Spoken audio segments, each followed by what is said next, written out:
بسم اللہ الرحمن الرحیم۔ السلام علیکم معزز سامعین۔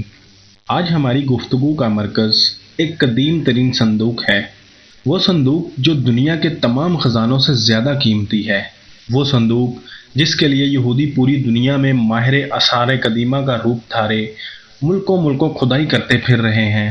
آخر کیا ہے اس صندوق میں جو یہ یہودیوں کے لیے زندگی اور موت کا مسئلہ بنا ہوا ہے؟ دوستو، یہ صندوق مسلمانوں کے لیے بھی اس لیے اہمیت کا حامل ہے کہ اللہ تعالیٰ نے اس کا ذکر اپنی آخری کتاب قرآن مجید میں بھی کیا ہے، اور بنی اسرائیل سے ان کے نبی نے کہا کہ طالوت کی بادشاہی کی نشانی یہ ہے کہ تمہارے پاس وہ صندوق واپس آئے گا جس میں تمہارے رب کی طرف سے سکون و اطمینان ہے، اور کچھ بچی ہوئی چیزیں ہیں ان میں سے جو موسیٰ اور ہارون کی اولاد چھوڑ گئی تھی۔ اس صندوق کو فرشتے اٹھا لائیں گے، بے شک اس میں تمہاری پوری نشانی ہے اگر تم ایمان والے ہو۔ سورہ بقرہ آیت نمبر 248۔ اسی آیت کی وجہ سے اس صندوق کو تابوت سکینہ کہا جاتا ہے۔ قرآن مجید کے مطابق اس میں ایسا سامان موجود ہے جس سے دل کو سکون اور راحت ملتی ہے۔ تفاسیر کے مطابق یہ صندوق سب سے پہلے حضرت آدم علیہ السلام پر جنت سے اتارا گیا تھا۔ یہ شمشاد نامی لکڑی سے بنا ہوا تھا۔ اس مقدس صندوق میں حضرت آدم علیہ السلام اپنا ضروری سامان رکھا کرتے تھے۔ یہ صندوق نسل در نسل چلتا ہوا حضرت یعقوب علیہ السلام تک پہنچا۔ حضرت یعقوب علیہ السلام کا دوسرا نام اسرائیل تھا، اور انہی کی اولاد بنی اسرائیل کہلاتی ہے۔ بنی اسرائیل کے پہلے رسول حضرت موسیٰ علیہ السلام تھے۔ یہ صندوق ان کے زیر اثر استعمال ہوتا رہا۔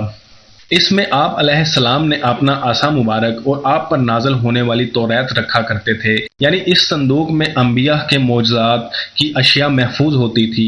حضرت موسیٰ علیہ السلام اور حضرت ہارون علیہ السلام کے دنیا سے رخصت ہونے پر ان کے لباس، عصا مبارک، امامہ مبارک اور آسمان سے اتارے جانے والے من و سلوہ بھی اس صندوق میں محفوظ کر دیا گیا تھا، اور بعد میں یہ صندوق قوم بنی اسرائیل کے سرداروں کی تحویل میں چلا گیا۔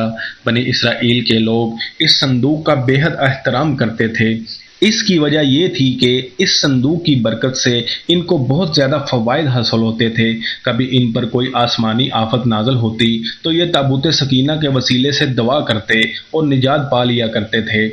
جنگوں کے دوران اس تابوت کو بنی اسرائیل اپنے کندھوں پر اٹھائے اگلی صفوں میں رکھتے۔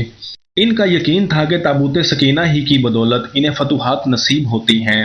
یہ قوم بہت ہی عجیب و غریب عادات کی مالک تھی۔ ایک طرف تو صندوق اور اس میں موجود اشیاء کا احترام اس قدر کے تصور بھی نہیں کیا جا سکتا، دوسری طرف اللہ تعالیٰ کی طرف سے ان کے احکامات کی روح گردانی کرنا ان کا معمول بن چکا تھا۔ یہ نہایت ضدی، اڑیل، مغرور اور سرکش لوگ تھے، حد سے زیادہ لالچی، مال و دولت سے محبت کرنے والے اور ظالم تھے۔ اپنے انبیاء اور علماء کی روک ٹوک پر ان کو خوفناک اذیتیں دیا کرتے تھے۔ جب ان کی سرکشی حد سے بڑھنے لگی تو اللہ تعالیٰ نے ان کو عذاب دینے کے لیے ان پر قوم عمالقہ کو مسلط کر دیا۔ اس قوم کے بادشاہ جالوت نے ان پر انتہائی زبردست حملہ کیا اور ان کی بستیاں اجاڑ دی، شہروں کو جلا کر راکھ کا ڈھیر بنا دیا، اور ان کا تابوت سکینہ چھین کر اپنے ساتھ لے گیا۔ بنی اسرائیل جب زمانے بھر میں رسوا ہو چکے تب یہ اپنے دور کے پیغمبر حضرت شموئیل علیہ السلام کے پاس آئے اور ان سے درخواست کی کہ وہ بنی اسرائیل کے لیے ایک بادشاہ مقرر کر دیں جس کے پرچم تلے یہ لوگ جہاد کر سکیں اور اپنا کھویا ہوا مقام دوبارہ حاصل کر سکیں۔ تب حضرت شموئیل علیہ السلام نے بنی اسرائیل کے ایک شخص حضرت طالوت علیہ السلام کو ان کا بادشاہ مقرر کر دیا۔ کیونکہ حضرت طالوت علیہ السلام دولت مند اور دنیاوی جاہ و جلال کے مالک نہ تھے، اس لیے یہودی ان کی بادشاہت پر متفق نہ ہوئے۔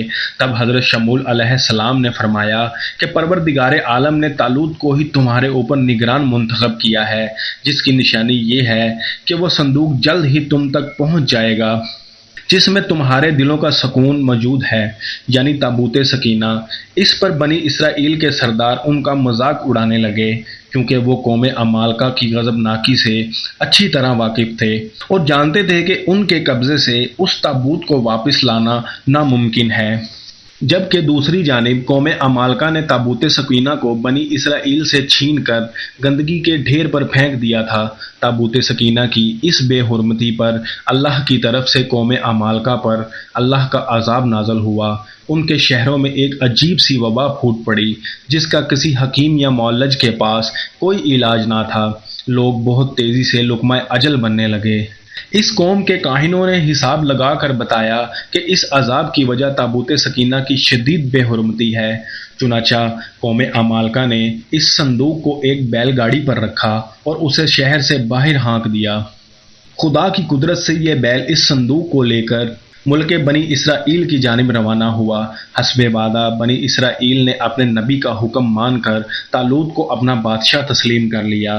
بعد ازاں حضرت طالوت علیہ السلام کی قیادت میں بنی اسرائیل نے قوم عمالقہ پر فتح حاصل کی، اور اسی جنگ میں حضرت داؤد علیہ السلام نے تابوت سکینہ کی بے حرمتی کرنے والے دیو قامت انسان جالوت کو زمین بوس کیا۔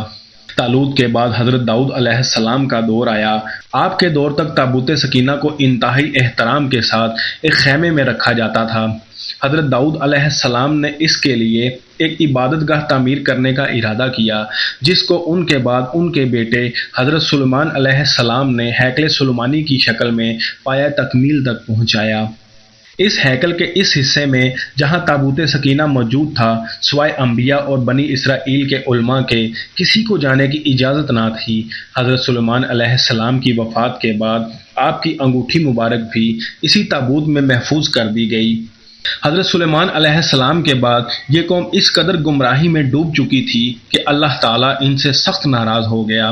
یہ حضرت عیسیٰ علیہ السلام کی پیدائش سے 586 سال پہلے کی بات ہے کہ بابل کے بادشاہ بخت نصر نے اسرائیل پر چڑھائی کر دی اور یروشلم کی اینٹ سے اینٹ بجا دی۔ لاکھوں یہودیوں کو غلام بنا کر بابل لے گیا۔ بخت نصر نے تابوت سکینہ کے ساتھ کیا کیا، یہ آج تک کسی کو معلوم نہ ہو سکا۔ کئی دہائیوں کے بعد ایران کے بادشاہ سائرس اعظم نے یہودیوں کو بابل کی قید سے آزادی دلوائی اور انہیں دوبارہ ہیکل سلیمانی تعمیر کرنے کی اجازت دی، جسے بعد میں ایک رومی جنرل ٹائٹس نے پھر سے تباہ و برباد کر دیا تھا۔ لیکن یہودی بخت نصر کے حملے کے بعد تابوت سکینہ دوبارہ تلاش نہ کر سکے۔